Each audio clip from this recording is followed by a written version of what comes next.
Good afternoon, everyone. This is JF Champagne with AI Canada. I would like to welcome you to this CCIF webinar. And without further ado, I'll turn it over to the chair of the CCIF Steering Committee to introduce today's speakers and topic. Paul? Thank you very much, Jeff. To our CCIF community, we face a period of significant disruption and volatility in businesses and in life overall. The COVID-19 pandemic is changing everything about life and work as we know it. We're all focused on how to best protect and support our families, employees, customers, and our communities in the face of this unfolding circumstance.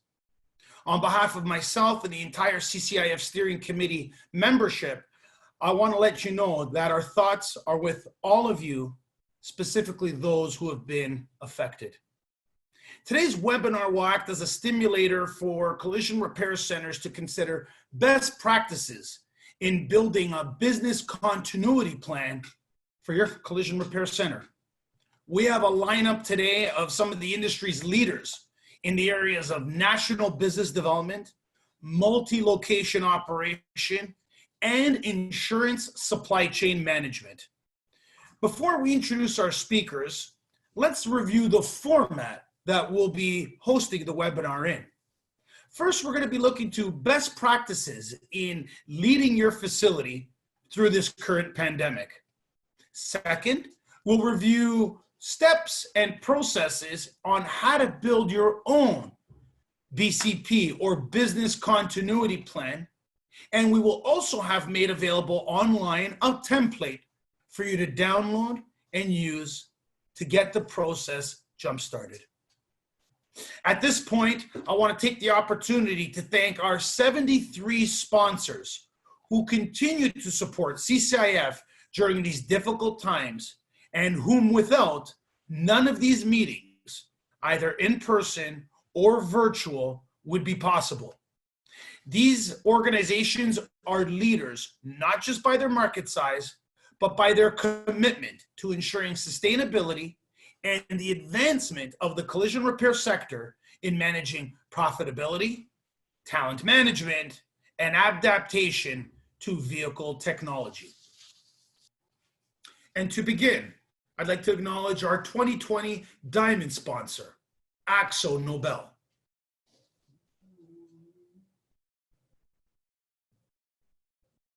Our 2020 Platinum sponsor, CarStar Collision and Glass Service.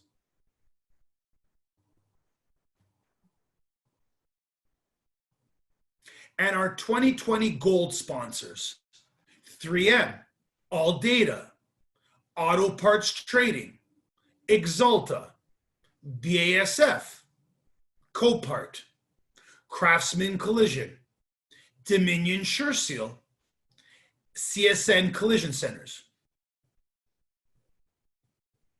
Enterprise Rent-A-Car, Fix Auto, Impact Auto Auctions, Napa C-Max, PPG, Pro Color Collision, Rondex, Norton, and SATA,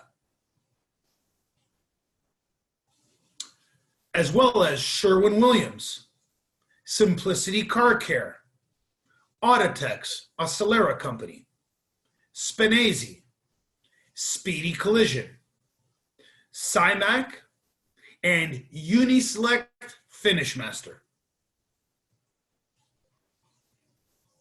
We also have our 2020 sponsors, which are tremendous support and in an abundance of numbers.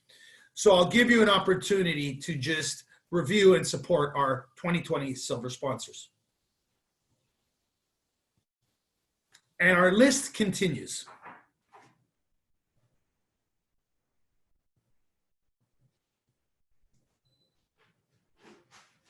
We also have our 2020 bronze sponsors who are also tremendous in size. So I'll let you review every one of those sponsors.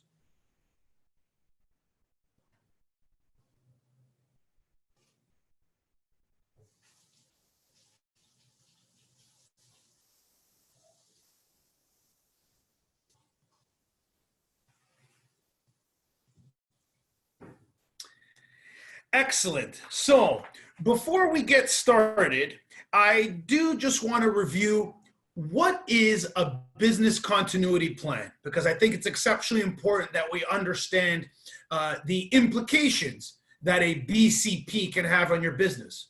And a definition, as stated here, of a business continuity plan is the process of creating systems of prevention and recovery to deal with potential threats to a company.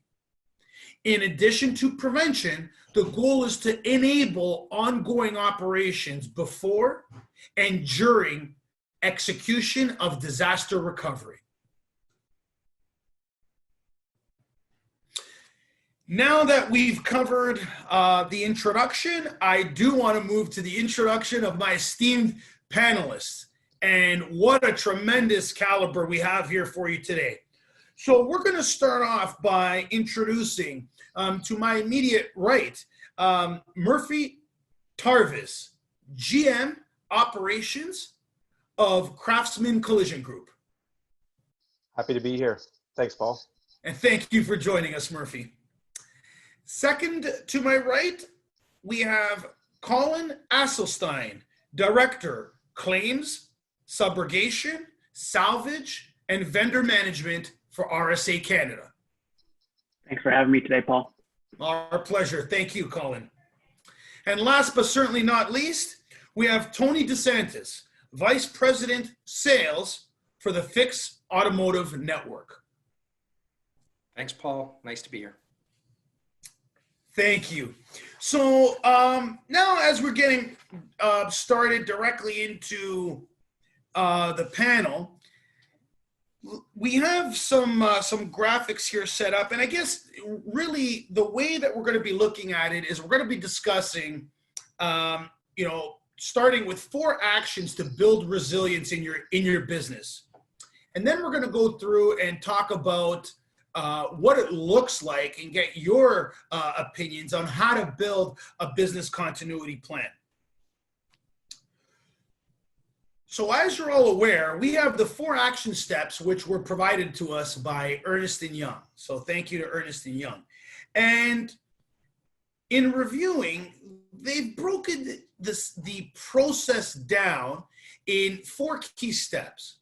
Now, this may be more of a rear view mirror approach because of the depth that we're in managing COVID, but I'd like to start off with these 4 pillars, we'll call them, and I'd like to ask Murphy if we can get your opinion on step number 1, put people safety first.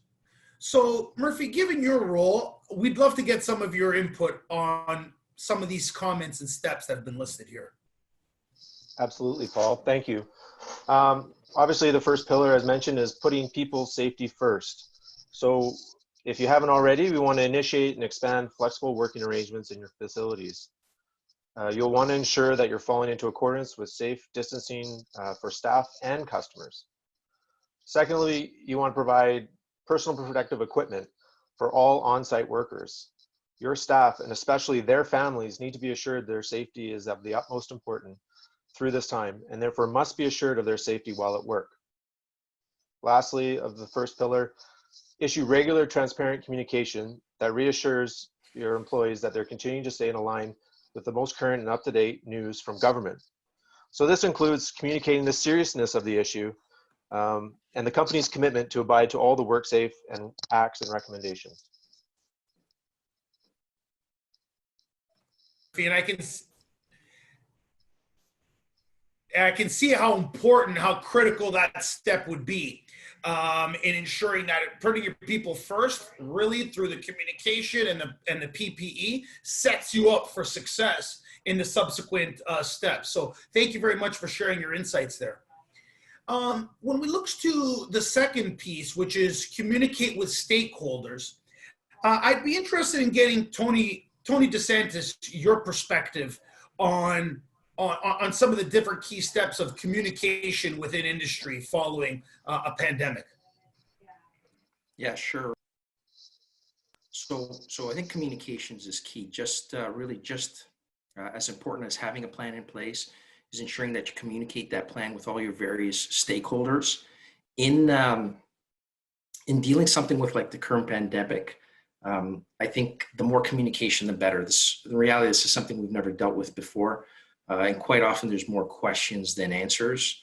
You should not only be communicating to your staff and your locations, but really maybe some key customers and suppliers.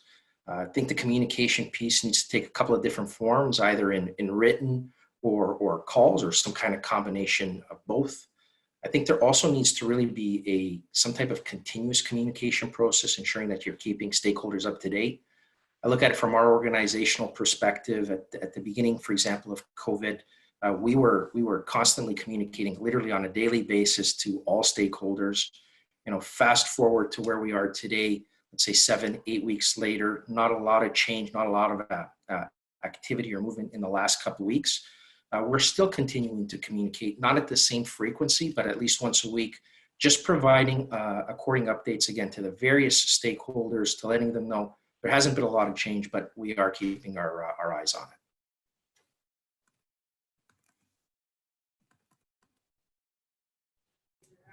Thank you for that, Tony. And I guess, yeah, I mean, when you're having those lines of communication open, I think that's exceptionally important.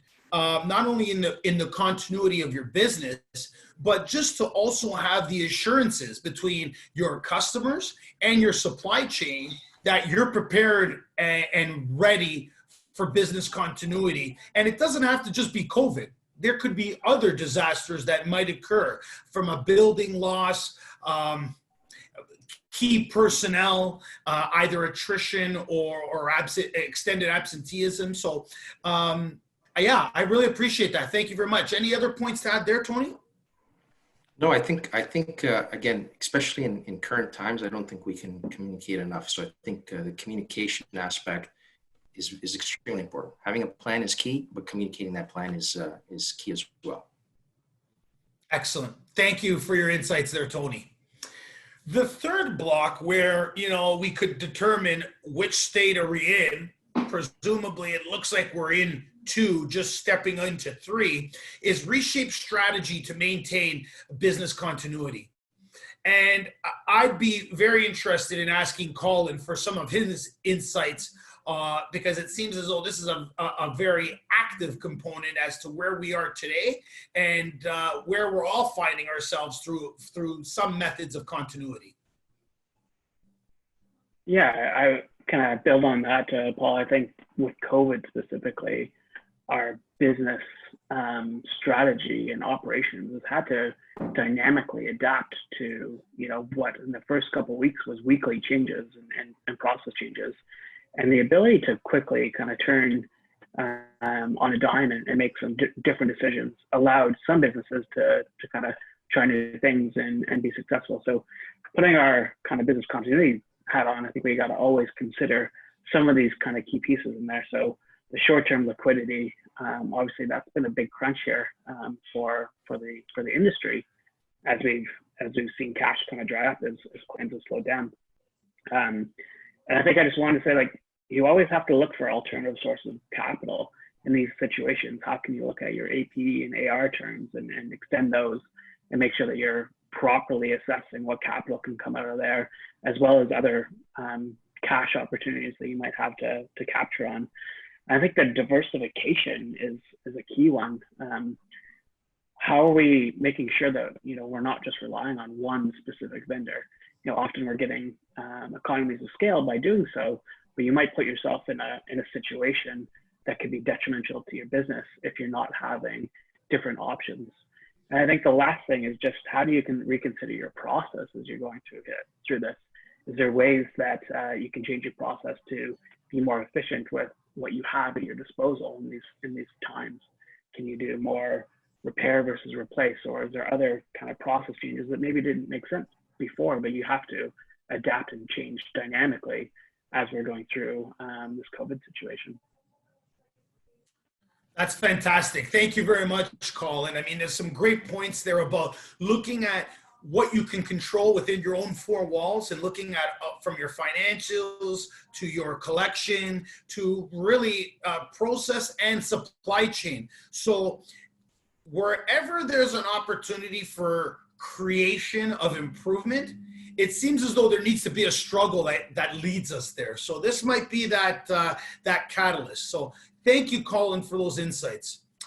On the fourth component here about build resiliency and prepare for recovery. So this is the angle we tend to be looking to reach. And I think what's very important here as we talk about a couple of these points is having your business continuity plan, even if today it's very informal, but making sure different checkpoints. So is it delivering what you need? Are there different opportunities for improvement? As Colin mentioned, and our other previous speakers, there's a lot of dynamic change. So it's not like any set structure will maintain. We've got to be prepared to be flexible and move and, make decisions and take actions with the crisis in mind today, but for recovery tomorrow. Remember, there will be a recovery. So let's not have every business decision determine everything relating to COVID or any other type of disruption you may have to your business. And then reset your assumptions that underpin supply chain. So really what that means is when you're looking at it, we got to go with zero-based thinking, blank canvas, and take a look at our entire supply chain. Should we give up some economies of scale for more flexibility? And then as Colin mentioned previously, looking at diversification of our revenue as well. Very, very important components to consider and to build into your business continuity plan. So that takes us through the 4 actions to build resilience and reshape your results. Coming to our next slide, we'll be taking a look now at essentially how do we build a business continuity plan from the ground up. So this is going to be very important for many members of our audience and in the CCIF community who may be looking and thinking about a business continuity plan. Maybe they didn't have one pre-COVID. We're all probably regretting that we don't have one. So this is going to be the opportunity for us to lean on the panelists who have an abundance of experience on how to build one up. What we'll be looking at though is just, from the ground up, what can we expect? So in the template that's been generated by this committee, that will be available for you online along with this recording, is a full template. And within the template, what you can expect at a very high level is a table of contents, emergency contact listings. So we have information to, again, remember, maintain continuity. We'll review the purpose. So what's the scope? What's the plan? What are some assumptions we're going to build into this continuity plan? And what do we define as a disaster? So all of that protocol will be placed within this document, why it's so important to have. Then there will be instructions for using the business continuity plan. And most importantly, the aspect of this document is going to look at how do we respond from a departmental function. So we're going to look at different business units, accounting and bookkeeping, sales, operations, talent management, and you'll be able to build roadmaps for each one of your business units to be able to execute at a very high level despite the disruption that might come to your business. So at a high level, before we get into the discussion, what we're going to do is look at departmental functions. So what will be the consistency? And in every one of those departmental levels, what you'll see is starting with the individual, who's the person responsible of that department? Who is the backup individual in the event that our team lead is no longer available to us? So it covers and really insulates you exceptionally well. Then what we're going to be leaning on our panelists to discuss is the definition of business impact issues. So here what it does is allow you to consider and document what disruptions, what impact disruptions will have on your business. So that almost becomes our why. Why are we building this out? Then we're going to determine with these impacts that could occur to our business, how do we mitigate them? Or what are steps that we need to take to ensure that we reduce the risk of a disruption? Second last will be our action plan. How do we execute to make sure that if a disruption occurs, our entire team is ready to rise to the call of action? And then lastly will be additional considerations for you and your team to think about for future planning. So with that being said, we have a couple of questions that we're going to use to jumpstart this conversation. One of the first questions that were provided by the community. So thank you all very much, CCIF audience, for supplying these questions for us. And the question is, if I am an independent operator, what format should I use in communicating the development of this plan? And who should I include in planning? So if I may, I'd like to start off with Tony DeSantis. And Tony, maybe you can speak to that question a bit for us and give us some highlights on the steps that you would recommend. Yeah, sure. Thanks, Paul. So from a inclusion, who should be included in actually building out the plan? Obviously, from my perspective, I believe staff, especially management or a department head, they'll probably be most likely the individuals to help you identify a potential risk and really help you put the proper contingencies in place, ensuring that you address and help mitigate what that risk might be. If the plan ever needs to be activated, they're probably also most likely the individuals that help carry out that plan, or at minimum help support the actions being taken. I think it's important that you get key suppliers involved, really identify those key suppliers or distributors to your business, their feedback and how they can support you when it comes to business continuity plan, I think is key. I think it's really also important that you understand what their business continuity plan looks like. As a key supplier to you, you're reliant on them as well. And you need to ensure that they've got plans in place to assist if something were to happen to their respective business. And then obviously key customers as well, that either being, let's say, insurance or fleet partners. I think it's important to have an understanding from them of the sort of things that they would actually like to see addressed within your business continuity plan and how that affects, the mutual customer, gentleman or lady that actually owns that vehicle. I think it's a great opportunity for you to really show them that you've built in processes in place to help mitigate any risks in your business and helps really build that added confidence from their perspective on your organization as a whole. With respects to the format, I think it's really key that a business continuity plan be something that's on a piece of paper. And I know the committee has put a bit of a foundation and structure that the team can build off of, or individual owner operators can build off of. And really that plan needs to be shared at all levels within the organization, from your front receptionist all the way up to the owner.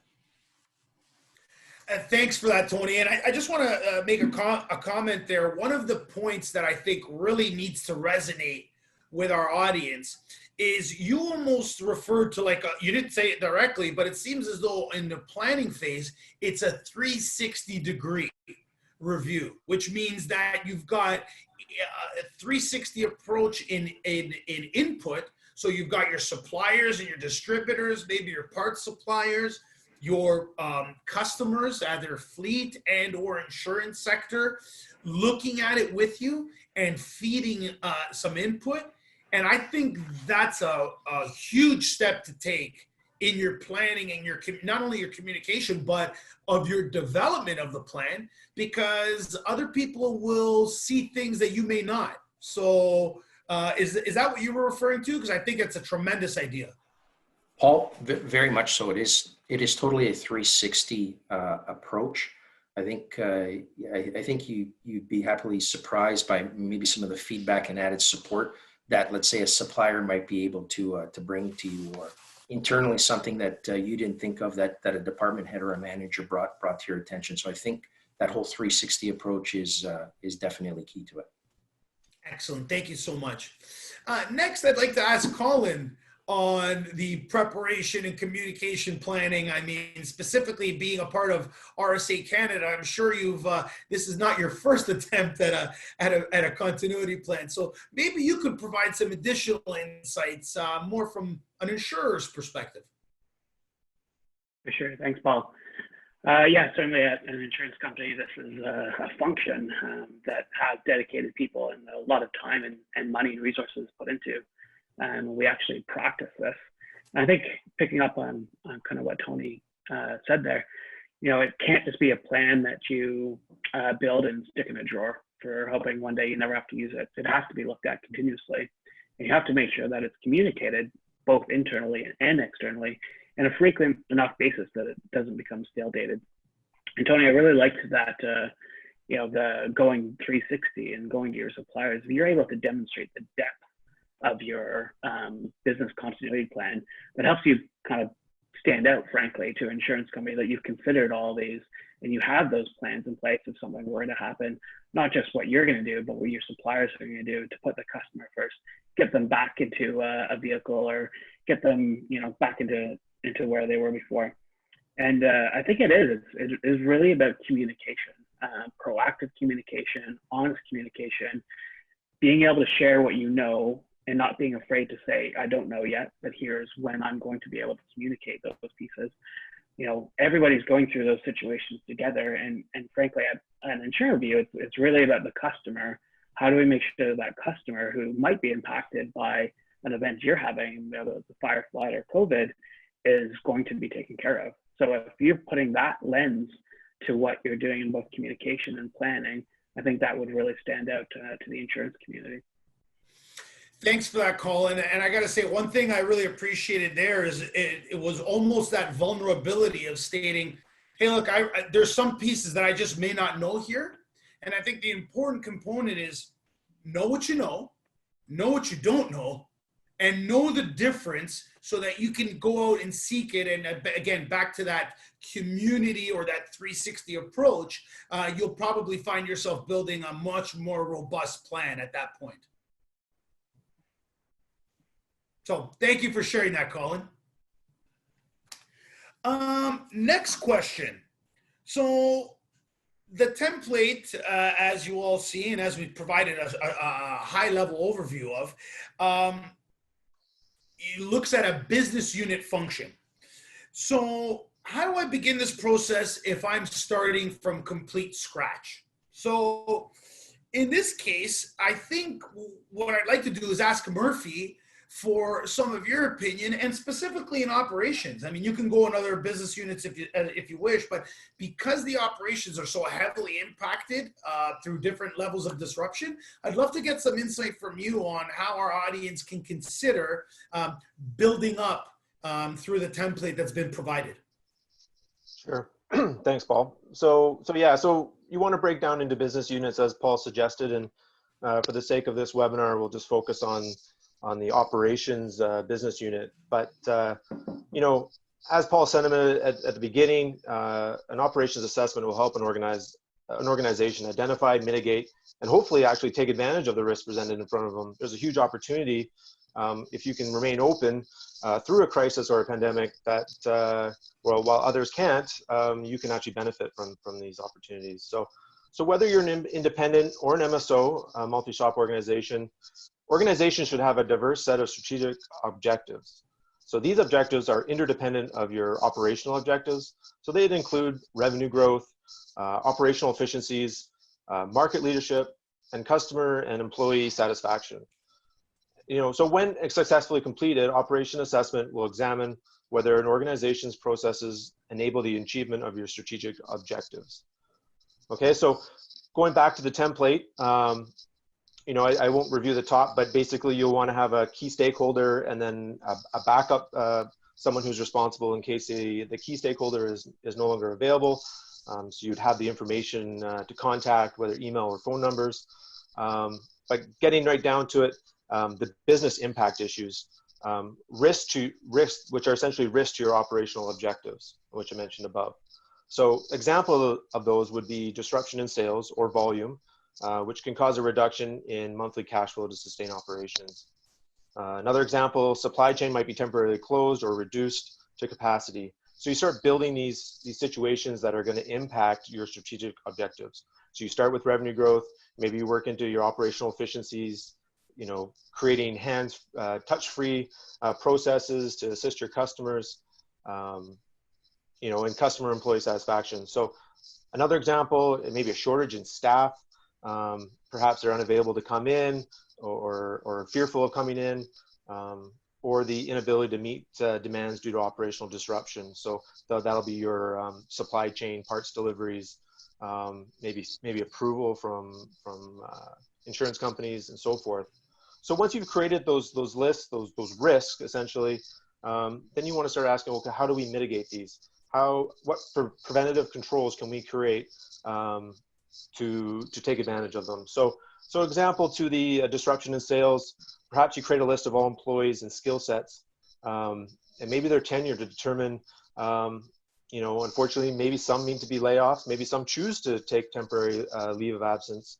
So you want to create a list of your employees, perhaps skill sets.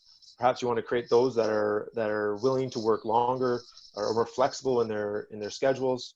Number two, consider inventory management systems that will that your suppliers can monitor your inventory so they can fill when need be, and to maybe minimize some of your staff that would help you achieve that. Number three, as kind of mentioned, developed a part-time support workers who may be interested in additional work. So, perhaps you have some younger staff that are eager to put the time in, that don't have the families at home, to be concerned and are hungry to continue to work. So making up those lists of your employees could be really crucial in a time of a crisis, to know who you can lean on and who's willing to take some time away. The fourth one was, obviously creating an operational task force. So as an independent, task force sounds like a large group of people, but it can really be like key stakeholders or head of departments. Can help you review the grounds and ensure that the risks within the operations are identified and corrected. So once you've mitigated those, then it's time to put the action in place. So really identifying the key risks and then building a platform from there to come up with solutions for it. So it may sound daunting, but when you break it down into business units, and just start with the risks. What are you afraid of with your objectives in mind? Your revenue, operational efficiencies, market leadership, and your customer employee satisfaction.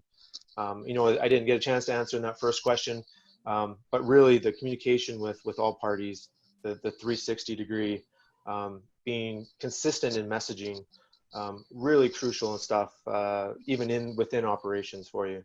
So hopefully that gives you guys a little bit of insight there, Paul. On thank you, Murphy. Greatly appreciate that. So it seems as though you're going with a blank canvas, and this is really that creativity process and trying to identify what are different disruptions that could occur, and how can we work with our team, our vendors, our supply chain, our customers in addressing these in advance. So I really like the proactive approach that's inherent in having a business continuity plan.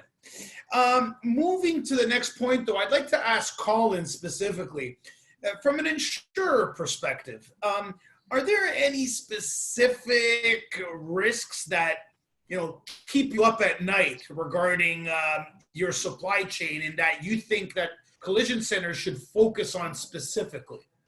COVID aside, obviously, as that one caught us off guard. Every scenario can have its own unique circumstances, right? So I think it's just more imperative, and from an insurance perspective, we really look at categorizing those risks into different categories, whether those be customer impacts, whether those be cost impact or timing impacts. So as you're going through your various different scenarios of what could potentially happen, I think you really need to consider what would happen to the customer in this scenario. Say your paint booth is shut down. Does that mean our cycle times are going to elongate? Does that mean the costs are going to go up? And kind of what's your approach to dealing with that? And that's what insurers kind of really want to know. There's obviously an acceptable level of timing there, but if it's going to be an extended period of time, how are you partnering with somebody to continue on and making sure that customer has a good journey, making sure you're controlling the cycle time and the cost associated with that. So I would just kind of put that lens to the different risks that you consider, and really put your hat on and how you control the customer experience and the cost associated with that claim. Excellent. Thank you, Colin. And last question. I'm going to point to Tony on this one. And Tony, this one here, I hope you've got a crystal ball, because the question is, I would like to know what the industry will do after the CEWS, so the Canadian Employee Wage Subsidy grant, ends in June. So as the salesman on the team, we're going to lean on you for all the answers. So what are your thoughts there, Tony? I was going to say, I wish I had a crystal ball and I could predict what the future would look like. I think I'd be picking 6 numbers first. But at the end of the day, Paul, the reality is no one knows what's going to happen if the government makes a decision to either extend or not extend the subsidy. I think it's important, though, as an owner-operator, you manage with what you know. You manage with the known at the end of the day and put plans or actions in place to address the potential. And you have to readjust your plan. Like any business continuity plan, at the end of the day, it's not written once and put in your drawer. It's something that continuously needs to be looked at and adapted to. So from that perspective, again, you can only work on what you know for sure today. Things may change tomorrow or in a week's time from now, at which time you need to change and adapt accordingly. Thank you very much, Tony. And in closing, ladies and gentlemen, I just want to say to that point, really where we need to focus is within our own 4 walls, within our collision centers. That's where the certainty is. We create our own certainty, and our commitment to our customers, our employees, and their safety is going to be your guiding moral compass. So with that, I say again, thank you all for your attendance and your audience today on this second webinar. Look after yourselves, look after your families, and obviously look after each other. Back to you, JF. Well, thank you very much, Paul, for this great webinar. I would like again to thank you all for participating today and joining us for this webinar. Please stay posted for other webinars to become available through the CCIF channel. And until then, have a great day. Thank you for joining.